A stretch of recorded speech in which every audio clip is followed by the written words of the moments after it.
సంక్షేమ పథకాలకు సంబంధించి రాధాకృష్ణ గారు ఒక కొత్త కాన్సెప్ట్ని తెర మీద తీసుకొచ్చారు. అధికారంలోకి రావడం కోసం ప్రజలను ఎత్తిన అప్పుల భారం మోపే హక్కు రాజకీయ పార్టీలకు ఎవరిచ్చారు? రాష్ట్రాల్లో అధికారంలోకి వచ్చేందుకు ప్రాంతీయ పార్టీలతో పాటు జాతీయ పార్టీలు కూడా ఉచితాల విషయంలో బాధ్యత లేకుండా వ్యవహరిస్తున్నాయి.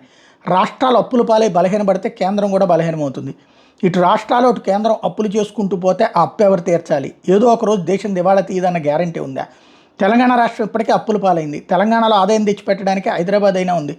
ఆంధ్రప్రదేశ్కి అది కూడా లేదు. బట్టలు నొక్కడం మాత్రమే ముఖ్యమంత్రి చేయవలసిన పని అని భావించిన మాజీ ముఖ్యమంత్రి జగన్మోహన్ రెడ్డి అందినగాడికి అప్పులు చేసి సంక్షేమం పేరు డబ్బులు పంచిపెట్టారు. అప్పుల మీద అప్పులు చేసి బట్టలు నొక్కిన జగన్ రెడ్డి దారుణంగా ఓడిపోవడం రాజకీయ పార్టీల గుణపాఠం కాదా? దీన్ని బట్టి ఏంటంటే డబ్బులు ఇచ్చినా కూడా జగన్ ఓడిపోయాడు, ఎందుకు ఇవ్వాలి, ఎవరి కోసం ఇస్తారు, అప్పులు ఎందుకు చేయాలి అన్నటువంటిది. మరి అంతకుముందు ఏ సంక్షేమ పథకాలు ఇచ్చారని చెప్పి అప్పులు చేశారు చంద్రబాబు గారు? 2.5 లక్షల కోట్ల రూపాయలు. అదే సందర్భంలో అప్పుడు ఇచ్చినప్పుడు తెలియలేదా హామీలు? లేదు. మొన్న చంద్రబాబు గారు ఇచ్చినటువంటి సూపర్ 6 ఇచ్చినప్పుడు అట్లా చేస్తావు చంద్రబాబు గారు మీరు అని అడగలేదే? అలాగే అప్పుల పరంగా అమెరికా అప్పుల్లోనే ఉంది. అప్పు అంటే ఓసారి తీసేసుకుని ఎగ్గొట్టడం ఉండదు. అప్పు అనేది ఒక నిరంతర ప్రక్రియ. మనం పేపర్ పెట్టినటువంటి సందర్భంలో కూడా కార్యాలయాలకని చెప్పి వాటికని వీటికని అప్పులు తీసుకుంటాం. ఆ అప్పుల్ని దశల వారీగా తీరుస్తుంటాం. అదే సందర్భంలో మౌలిక సదుపాయాల కల్పనకి పెడుతుంటాం. ఇంకొకటి, మౌలిక సదుపాయాల కల్పన మనం ఇక్కడ ఎలాంటి ఆలోచన తరహా తయారవుతున్నామంటే మేధావిత్వంతో తయారైపోతున్నాం. ఇప్పుడు ఒక ఇండస్ట్రీ పెట్టారు. ఒక 100 కోట్లు కాదు, 1000 కోట్లు కాదు, 1,00,000 కోట్లతో ఇండస్ట్రీ పెడతాడు. దాంట్లో పనిచేయాల్సింది ఎవడు? కార్మికుడు. ఆ కార్మికుడికి కంపెనీ ఇచ్చే జీతం ఎంత? 15,000, 20,000 రూపాయలు. దాంతో అతని జీవన ప్రమాణం ఇవాళ అందుబాటులో ఉందా? అతని పిల్లలు మంచి చదువు చదవగలుగుతారా? అతని పిల్లలు మంచి బట్టలు కట్టగలుగుతారా? అతనికి మెరుగైనటువంటి వైద్య సదుపాయం ఉందా? అప్పుడు ఏం చేయాలి? చచ్చిపోవాలి, లేదా పిల్లల్ని బానిసలుగా అట్లాగే పనిచేయించాలి. అట్లయితే ఇక తరాల అభివృద్ధి ఎక్కడ సాధ్యమయ్యేది? ఈ పాటికి మనం కూడా ఆఫ్రికా ఖండంలో వాళ్ళలాగా ఉండేవాళ్ళం కదా.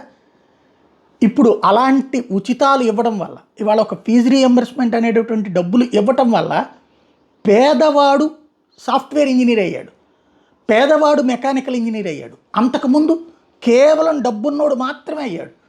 ఆ డబ్బున్నోళ్ళు కూడా ఆస్తులు అమ్ముకుంటే అయ్యారు. అమెరికాకు పోయినటువంటి వాళ్ళందరూ వాళ్ళ ఊళ్ళల్లో ఉన్నటువంటి పొలాలు అమ్ముకుంటేనే కదా అయ్యింది. 100కి 90 మంది.